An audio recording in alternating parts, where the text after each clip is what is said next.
Sunday, February 22nd is today, 2026. Good evening, everyone. Thanks for joining me in this video. Day before yesterday, that was 19 February 2026. There was a news all over the Nigerian internet space about the Ondo monarch, that the terrorists invaded his palace and he was murdered just like that. And there was no noise. The news was not all over the place. Like, people see it as a normal trend because this has been happening. So this is just a normal trend, and any king in the Yoruba land could be killed, and just for nothing. Anyway, this video is not just a video to tell you what has been going on, but this is also a lesson for you to understand the history of how the Yoruba king has been getting killed by these jihadists. And if you don't understand that this is a jihad, it's a holy war, I will let you understand the history.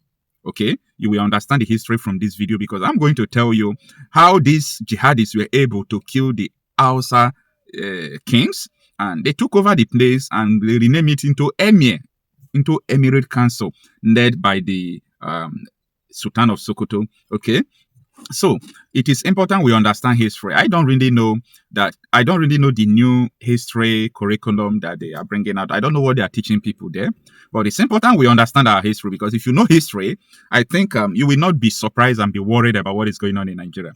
Just like that was yesterday, there were noise all over the place and people were normal lamentation. You understand? People were lamenting about Abuja Council election. They said this was doing that. I said, are you people foolish? So you don't know that this is going to happen? You should expect this. I am not trying to discourage people about this or that, but I like to speak the truth. Sometimes we hide the truth. We try to pretend that all is well when nothing is well.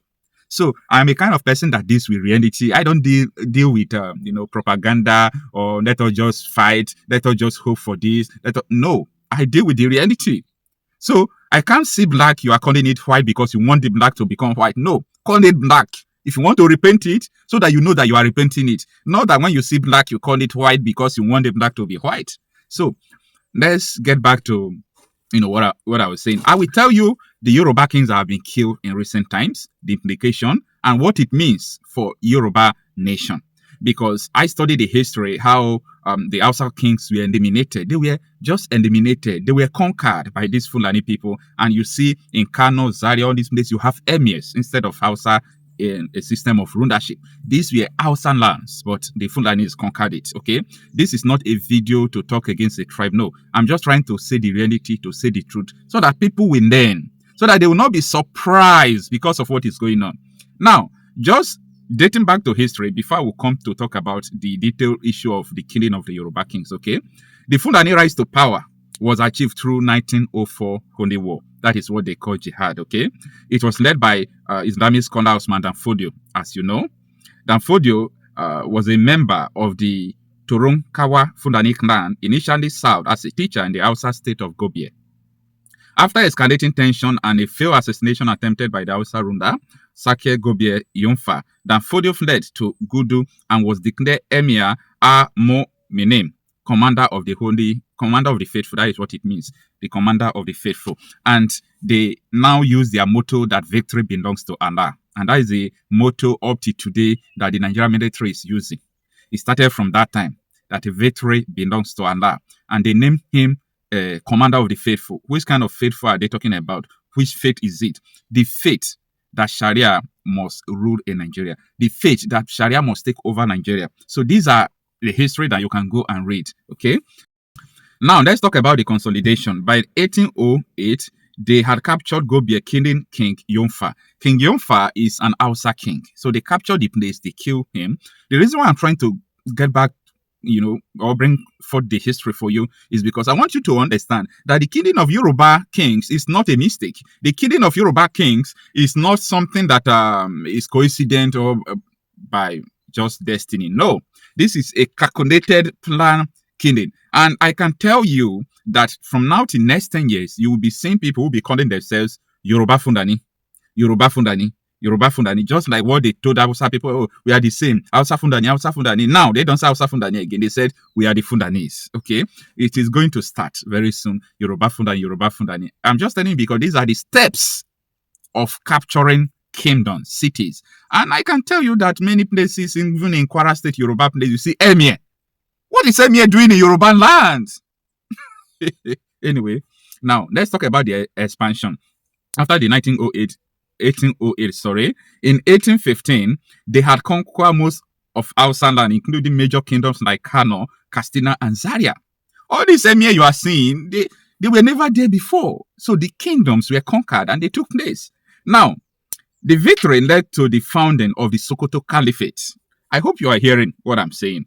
This Sokoto Caliphate you are seeing is not an Hausa kingdom. It's a kingdom that came by the virtue of jihad. Sokoto Caliphate came by the virtue of jihad. So you can't stop these people not to do jihad against you if you did not confide them into their own country, because they came through jihad and they continued their expansion. Now, this is a political shift, and it is important we understand where this reign started beating us. And then before yesterday, the killing continues, like I just said. So this Ondo monarch that was killed is something that is very painful. But let us go into the, just in recent years, with the histories of Yoruba monarchs that have been killed.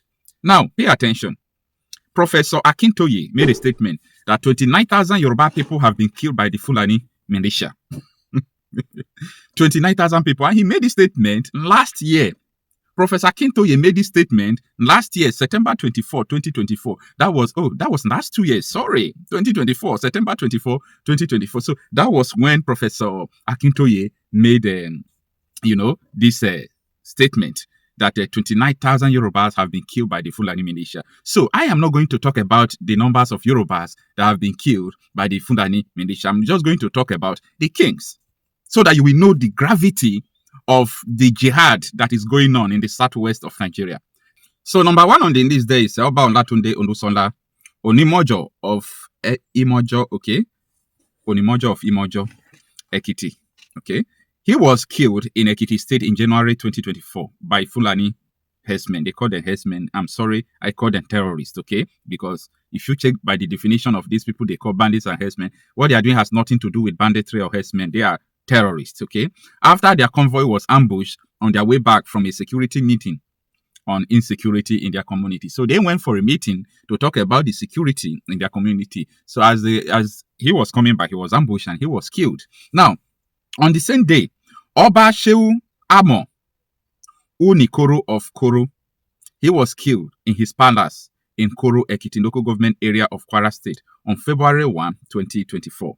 Oba Eo Ajo Onukoro of Koro, he was killed in Kwara State in early 2024. His wife was abducted. Number 5 there is Oba Dada Ogunyada the Oba Nohun of Okondoke, Kogi State, was kidnapped from his palace and held hostage for 28 days. He was released after 50 million ransom was paid. Number 6 there is Funke Onakunri, the daughter of Afenifere leader Ruben Fasoranti, was shot dead by Fulani militia in Ondo State in 2019. It was after her killing that current President Tinubu asked, "Where are the cows?" Number 7. Most recently, Oba Kehinde Faneldun was hacked to death by these same terrorists in Ondo State. That is the ones I'm just telling you that happened on the 18th day of February 2026, that the news is all over the place on the 19th of February 2026. Now, this is the same system, the same, jihadist system that has been going on. Now, who are the people that are going to represent or take over from this kingship? I'm curious. I'm asking because when Hausa kings were killed, these people were declaring emirate, putting people there, calling them emir. See, my purpose of doing this video is for people to understand what is actually going on. To understand what is actually going on. So don't think that everything is normal. I will continue to tell you the truth, nothing but the truth. The truth is bitter. Not everyone will like the truth, okay? Just imagine people who have been speaking the truth right from time. You see, they always try to kill them, do all sort of things against them, Just like Jesus Christ. Jesus Christ was crucified for the truth he was speaking. He was crucified. So, as many of you who still think that by the virtue of this political system we are doing, that one day Nigeria will get better, I'm just laughing at you because it seems that you know nothing about the meaning of a system. A system has been built already. A system is controlling Nigeria, and that system is a support system of Islamization of Nigeria. You can argue, you can say this guy is just trying to be religious. So no. Say what you want to say, but I'm telling you the truth that there is a system in Nigeria, and that system is a backup system to the Islamization of Nigeria. So watch, may God keep you alive for you to witness what will happen. Things that will be unfolding before your eyes. Now, election is already over. You can't do anything about the election and vote and see your vote count and get who you want to get in that position. You can't do it again. It's obvious now, okay? No problem. So where is your hope? Where do you think that the change will come? Now, let me be clear. I support as many people like, what is it called? Omoyinde Sowore and Dende Farotimi, the rest of them who believe that there could be a revolution, that they want a revolution. I support them. But there is a system again that will also sabotage the revolution because not everyone will be ready, just like what is going on in Iran. Not everyone will be ready for that revolution.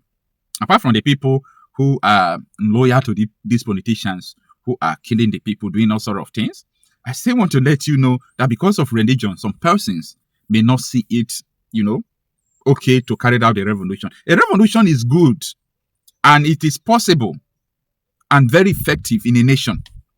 Nigeria is not a nation. That is a problem. When you have one ideology, one reasoning, one purpose, a revolution can happen easily. So that is a dangerous point Nigeria is now because Nigeria don't know the escape route now. You don't know the escape route from this problem. For me, I have always offered my solution. And a lot of people will ask me, how do you want this thing to happen? How possible is it? How do you think it's easy to divide Nigeria, to do this, to do that? I say this is because everybody or majority of the people have not come out and demand it. If the majority of people comes out today and demand that every nation in Nigeria should be confined to their territory to form a country, it will happen. You know what? It will come. But before it will come, people will regret it.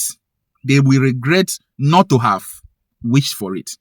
They will regret not to have start preparing for partition of Nigeria before. And a lot of people will regret it. Because if you see everything that is going on now, you will know that, honestly, if you want to be sincere to yourself, the only hope about Nigeria is the hope of revolution or the hope of people coming together to say we are done with this country. Anyway, may the souls of these royal fathers rest in peace. It is never their fault if these kings are the ones who are ruling their territories, just like Oba of Benin, Obi of Agbo, Obi of Onisha, and so on and so forth. If they are, the people who are ruling their territories, I don't think what is going on today would have, gone wrong. Who among the army men revealed the call of the traditional ruler to the bandits? I've always said Nigerians should protect themselves and Nigerians should find a means to ensure that they are protected, not because the Nigerian military are not capable. No, far from that. The Nigerian military are more than capable. The problem is that majority of them are compromised. They are more loyal to the tenets of Islam than they are to the constitution of Nigeria. And that is why it is a dangerous thing at this time to trust or to place your trust or your security on the military, because a lot of them are jihadists and terrorist sympathizers. In Woro community, in Kwara State, that was recently attacked, where over 200 persons were unalived. You find out that what happened is that they have been coming, the terrorists, the Fulanis have been coming to want to make the people accept Sharia. I've told you that the process of Fulanization, once you get to the stage of Sharia, you are done. And so even though this is a Muslim community, they have been coming over and over to want the people to adopt Sharia as their governing rule as against the Nigerian constitution.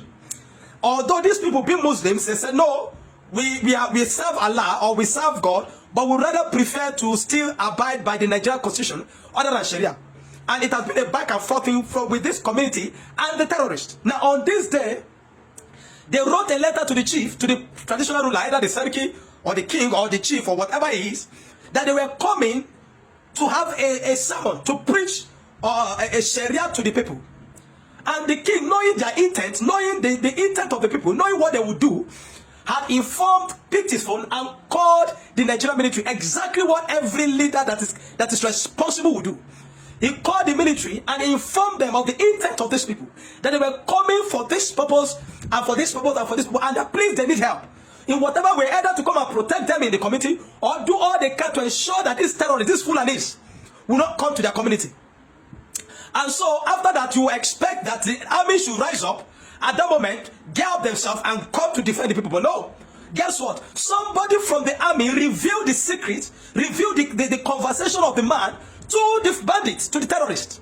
And because of that, the Fulanis became angry. The terrorists, the Islamists, the Jihadists became very angry. I said, oh, so you mean you have the temerity, you have the infantry, you have the mind and the guts to go and report us, Abi?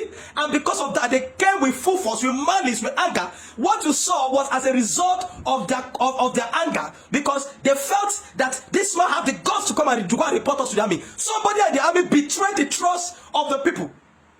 And so therefore they came with full force, destroyed lives and properties, unalived the people, massacred the people, because they were angry and said, how dare you report us to the military? Because somebody in the military is not loyal to the jihadists, he's not loyal to Islamization, he's not loyal to the Islamists than he is to the Nigerian state and the Nigerian constitution, even though he's still wearing the military uniform. Therefore, I demand that the investigation be made. Whosoever it is that revealed that information be exposed. We cannot live in a nation where we have people that are jihadists, because you know in this nation, those that are more loyal to Islam are much more than those that are loyal to the Nigerian state. I'm telling you. That it is an abuse of power. It is against the integrity of the military. When you wear your uniform, you wear it with pride, you wear it with honor, you wear it with dignity. And you're right, according to the statement of the oath on your attestation day. When you go through attestation, there's something called attestation, where you have to swear an oath to protect the life and property of the people, of the Nigerian state, of the Nigerian people, of the Nigerian population, not of your religion. And now they are more loyal to they are more loyal to Islam than they are to Nigerian state. That this man called them to say, come and protect us. Exactly what this I'm saying. I'm not just saying it now. It's on Arise TV. Arise News took it. It was analyzed on Arise TV. Exactly the testimony of the traditional ruler. It was there. Go and check it on Arise. It is there. I'm not just forming this up. So what revealed it? And you see, we're just moving on. I'm tired of this fact that if nonsense will happen, I will just move on. We find it easy to move on. Shouldn't that battalion or that squad or that unit be probed? Who revealed the information to the terrorists? Who revealed the conversation of the man calling them to come and assist him because of what the Fulanis were coming to do? Who revealed it to the Fulanis that made them angry to come and do what they did? Maybe, just maybe the casualty would not be more than that, just maybe. But because they revealed it, the people came. You cannot defend them. Instead of you to leave them for their own and tell them we cannot defend you, you now reveal their secret. You reveal their conversation to the people that they were afraid of. What a barbaric thing to do. How we become so animalistic in our mind? Eh? What nonsense is this?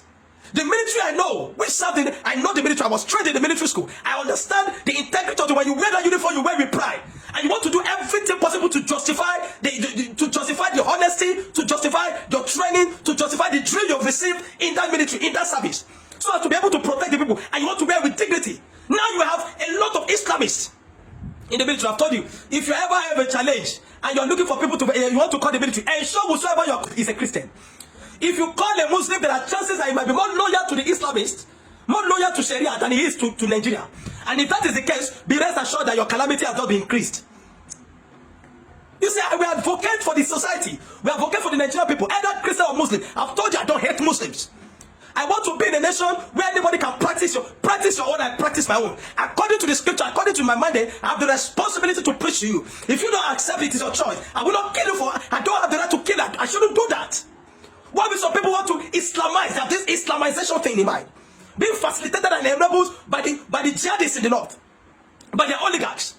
That the Fulani man was even caught with a rifle that is registered to the NSA, National Security Advisor's Office, to the NSA or one of those departments, the department that no Ribadu, the National Security Advisor leads, registered there. And they came back and gave you some nonsensical, stupid excuses. And you believe it because they know you believe it. Nobody has said that again. That one also has been swept on that. How did the weapon get to his hand? To the hand of a Fulani man? They came and they said, what is that excuse? The vigilante program. What nonsense vigilante program? Register a rifle. I've told you, these people have been facilitated by men in the military, men high in government. How will a Fulani man get money to buy a rifle, an AK-47 gun? We demand a probe. Whosoever in that squad, that conversation must be traced. Who did he call? Who received the call of the man? How were the people that were there when he was talking? Those people should be probed. They should be charged. They should be cautioned. Whatever, it should be investigated. We cannot live in a place where we cannot trust men in uniform anymore, because we are afraid that they will reveal our secret to the people that want to kill us, that want to unalive us. Exactly what happened. Let that man be investigated. Whosoever it is, let him be investigated. And for the church, I've said it. We must initiate the procedural program. You see, I keep saying this to you. Think a day is coming, you think I'm foolish. There was a time a man kept talking about this same thing. This same thing. A man from the east kept talking about this same thing. We thought it was foolish. Until now, we are seeing the reality of it presently going on. I'm still telling you that the Nigerian military cannot protect you. Initiate a program, a security network to defend Christian communities in the north and all over the Nigeria, to defend the church. That will be facilitated and sponsored by the church. If you think of 20-30 years from today, you'll be surprised we'll still be here battling with this issue. After all, who knew that what started in 2009, this is 2026? And we'll be 16 or 17 years after, we're still battling with it. Initiate the Crusaders program now. Ensure that the church is secured. Deploy them to Christian communities. I'm saying it again. Listen to me. PFA, listen to me. Otherwise, the blood of these people will be on that, because exactly the same way the blood of the people that was unalive in Woro community is on the head of the military. Whosoever revealed the information, the blood is on his head. He should be arrested. Listen to me. Begin to put together a program where you can raise men to defend the church. Don't say you are trusting of the military. They'll work hand in hand with the military, but their job will be responsible for the church and Christian communities. I'll say this, so you can look at me and say I shout a lot. I say this man of God talks a lot. No problem. Time will justify it. Prosperity will judge us all. If you think I'm playing, if you think I'm wasting my time, no problem. I know what I'm saying. There are things that I have that I'm not even revealed. When I look at, anytime I go to look at those documents again, I see the evil they have plotted there. I know what I'm saying, though. I know exactly what I'm saying. If you can think I'm foolish, no problem. If you think I'm foolish, you're the one that is foolish. No problem. We'll be here. I pity you. I pity Nigerians, because you have no idea what is coming for you. Nigerians, you have no idea what is coming for you. I pity you. Whosoever reviewed that thing should be investigated now. I demand an investigation now. Thank you.